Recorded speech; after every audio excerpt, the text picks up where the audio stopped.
What's good, YouTube? It is your boy Big Cool coming to you from Colossal Boxing Talk, and I'm back with another video. Oleksandr Usyk returning May 18th in Chicago, Illinois on the DAZN card promoted by Matchroom USA, and Eddie Hearn is looking at two options for his next fight.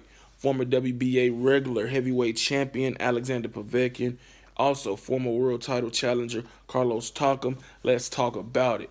In my opinion, both guys, whoever it may be, stand next to nothing of a chance at defeating Oleksandr Usyk. This guy, Oleksandr Usyk, is a bad man. He wiped through the World Boxing Super Series Cruiserweight tournament. He defeated Mars Britis, Murat Gassiev. He defeated Michael Thomas, Marco Huck, and he beat all those guys relatively easy. British was probably the only tough fight, of that stretch. And he won. He's an excellent fighter, former Olympic gold medalist. He's Ukrainian, like his homie, his boy, Vasily Lomachenko, who's another bad man, doing his thing as a professional fighter. But who would you rather see Usyk fight? Takam or Povetkin? Povetkin, he also a former 2004 Olympic gold medalist. He's a former WBA regular heavyweight champion, like I stated. He's been in there with Carlos Takam.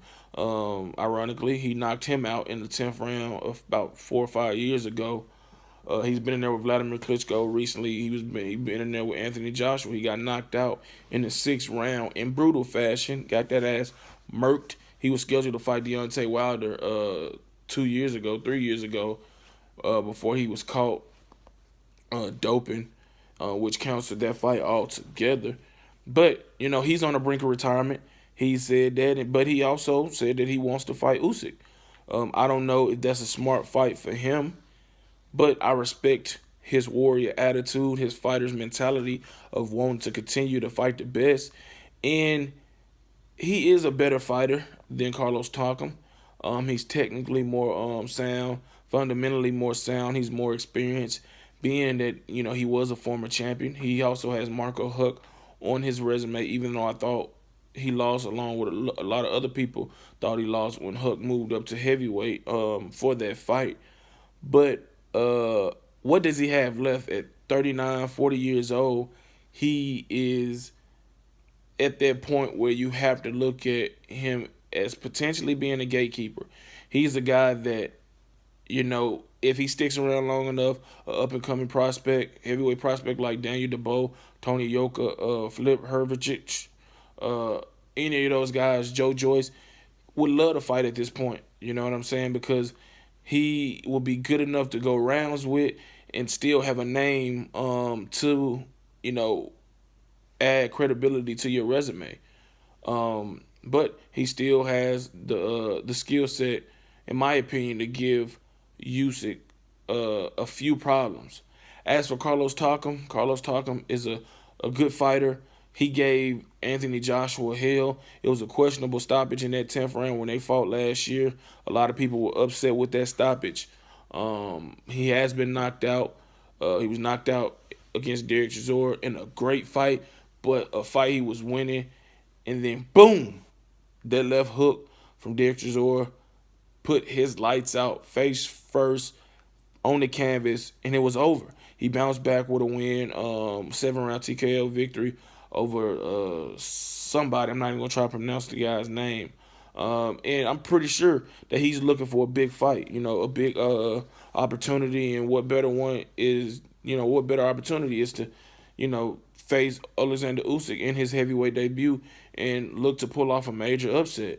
Usyk is expected to do big things in the heavyweight division, although he has to contend with Tyson Fury, Deontay Wilder, Anthony Joshua, Dillian White. His skill set matches up, if not surpasses, all of those guys. And I would love to see those matchups happen. But if I had to pick anybody for him to fight out of these two options, I'll go with Povetkin. While he's older, has more wear and tear on his body, I believe. Maybe they can question that now after the war Takam had with Chisora. I think that from a skill standpoint, I think that he'll make Usyk think a little bit, because Povetkin is powerful. He can knock you out. He can outbox you. He has some quick hands, good jab, and he's a good counterpuncher. So I think that he'll make Usyk think a little bit more, and he'll be in a better position to be effective offensively. Takam is a guy that's gonna come to you. He's not quick-footed. He's not overly athletic. He's really physically strong, and he can punch. He has a 68, percent knockout ratio, 28 knockouts in like 40 fights. His record is 36-5-1, I believe. He had a draw with Mike Perez. But while I wouldn't be mad at either matchup, I'll rather see Povetkin, take his chances and see what he can do with Usyk, who can sometimes be a slow starter, and you can sometimes get to him a little bit. But once he gets to rolling, it's a wrap, man. So whoever faces him getting that ass beat May 18th, it doesn't matter, man. Carlos Takam, Alexander Povetkin, whoever, they getting that ass beat. Let me know in the comment section down below who you would like to see out of the two guys being mentioned. This is a rumor as far as Carlos Takam being thrown in there, but Eddie Hearn, did say that, they're still eyeing Usyk Povetkin for May 18th, but we seen shit like this happen before, where one guy is thought to be the front runner and boom, somebody else ended up getting the fight, man. So drop your comments in the comment section down below, letting me know who do you prefer to see, who do you give a better chance of pulling off an upset, or just at least giving it a competitive fight. If you like this video, hit that like button. If you enjoy the content throughout the channel, please hit that subscribe button and that notification bell button to be notified every time I upload content. Shout out to the movement and everybody that is moving with us. Be sure to check out 3kingsboxing.com for your latest and greatest updated, unfiltered, and unbiased boxing news and information reported the way it should be. Until next time, I am out. Peace.